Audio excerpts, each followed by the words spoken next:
بسم اللہ الرحمن الرحیم۔ ایک مرتبہ بہت تیز بارش ہو رہی تھی، بجلیاں کڑک رہی تھیں۔ ایک آدمی بارش سے بچنے کے لیے ایک درخت کے نیچے کھڑا ہو گیا۔ تھوڑی دیر کے بعد ایک آدمی وہاں گزرا اور اسے دیکھ کر کہنے لگا، یہاں مت کھڑے رہو، یہاں کسی بھی وقت بجلی گر سکتی ہے، تمہاری جان کو خطرہ ہے۔ اس نے کہا کہ بھائی جاؤ، مجھے خدا پر پورا بھروسہ ہے۔ پھر دوسرا آدمی آیا، اس نے بھی اسے سمجھایا۔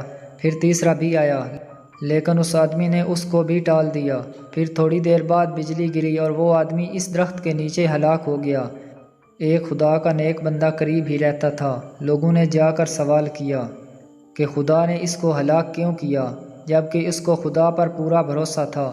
تو اس خدا کے نیک بندے نے کہا کہ وہ جو 3 آدمی آئے تھے وہ بھی خدا نے ہی بھیجے تھے، لیکن اس نے نہیں مانا۔ ٹھیک اسی طرح موت اور زندگی کا دینے والا اللہ ہے، لیکن احتیاط کرنا یہ ہمارا کام ہے۔